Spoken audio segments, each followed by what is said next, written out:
gold became safe, and I can.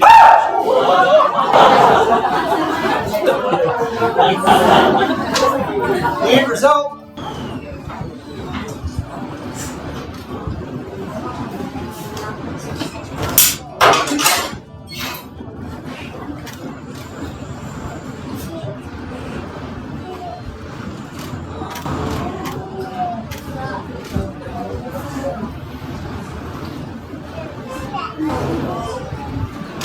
That gold's already setting as a solid in the outside here. Loses its heat incredibly fast by giving its heat away. Right now it's giving all of its heat to the mould. It's already dropped about 300 degrees. So that's dropped from about 1200 down to about 900 now. Gold 900 degrees.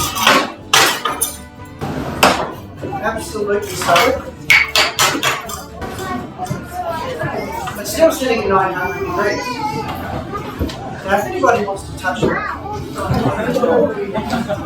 those 900 degrees can be transferred straight to your finger. Do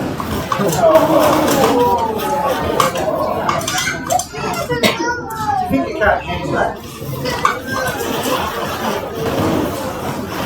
Instant fire, instant burn. Gold is really quick. Obviously we don't have 3 hours to waste. So I can pull it off with the water. Now the gold can get rid of that heat. Now the gold became safe, and I can.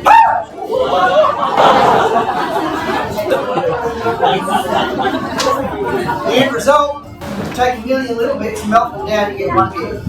Get rid of all the silver and the copper, you end up to 24 carat, which is what this one is. 100% real.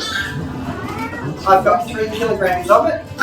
3 kilograms, 100 ounces of gold. We do have 3 samples. Have you been over to the Sweets Factory, Lakeville Street? People often go over here, where's your 3 samples? Well, we do have them. They're down in the creek. You've got to go and find them yourself. This one here, 3 kilos of gold, it's about $100,000 a kilo at the moment. So this one's about $308,000. Just my gold. $308,000 for the gold, just sitting there in my hand. We're going to make about 9 of these today. Gold's pretty much indestructible. You can bury this for a billion years. When you dig it up, this is what it looks like. It doesn't rust. It's a very soft metal. If I bang it, it's a huge dent in it. But by 1 o'clock this afternoon, the dent will disappear. Because it's melted down in the air.